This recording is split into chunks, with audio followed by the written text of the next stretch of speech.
ما رواه الإمام ابن ماجه في سننه من حديث أبي سعيد الخدري رضي الله عنه أن النبي صلى الله عليه وسلم قال: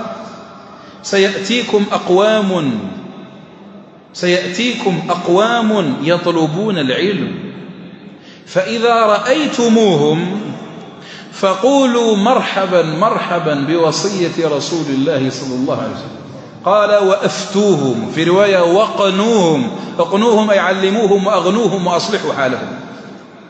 النبي صلى الله عليه وسلم هنا يذكر أصحابه: أنتم اليوم تتعلمون وغدا تعلمون، أنتم الآن أصحابي وغدا خلفائي ونوابي، تعلمون الأمة، تحملون هذه الرسالة المحمدية وتشيعونها في الأرض. وهذا أمر يجب أن نؤكد عليه أيها الإخوة.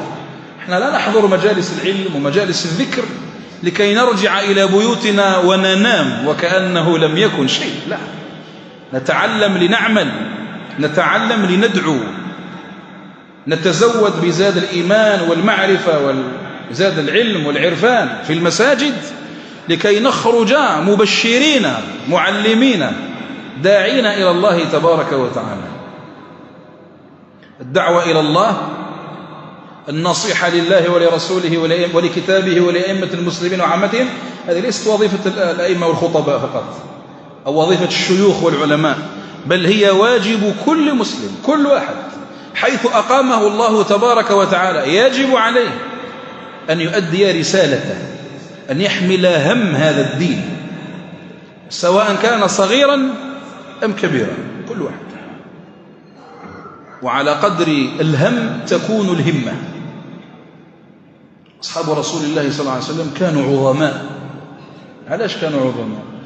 أسباب كثيرة، لكن من أهم هذه الأسباب أنهم كانوا متحملين للمسؤولية، كانوا يفهمون ويعون ويعرفون أن دين الإسلام رسالة وأمانة يتحملها كل مسلم. تربوا في مدرسة رسول الله صلى الله عليه وسلم، ثم خرجوا وفتحوا بقاع الأرض شتى بالدعوة إلى الله ونشر هدايات الله في الأرض. حتى قال شكون؟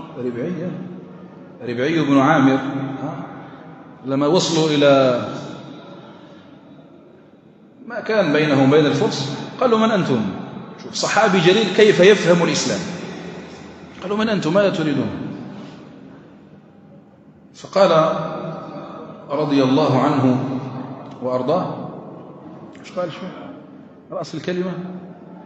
قالوا: نحن قوم ابتعثنا الله، يستشعر أنه مبعوث من الله لإخراج الناس من عبادة العباد إلى عبادة رب العباد، ومن جور الأديان إلى عدل الإسلام، ومن ضيق الدنيا إلى سعة الدنيا والآخرة.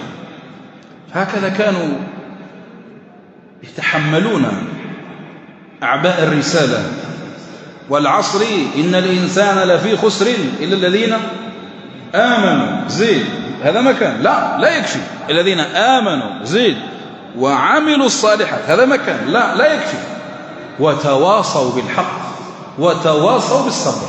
فلا فلاح ولا نجاح ولا نجاة إلا بهذا، بالعلم والعمل والدعوة ونشر الخير وعدم السكوت على الباطل وإحقاق الحق. كنتم خير أمة أخرجت للناس، هذه الأمة خير أمة بلا شك، هذه الأمة خير أمة. كنتم خير أمة أخرجت للناس. ما هو الشر؟ تأمرون بالمعروف وتنهون عن المنكر وتؤمنون بالله، ولو آمن أهل الكتاب لكان خيرا لهم منهم المؤمنون وأكثرهم الفاسقون.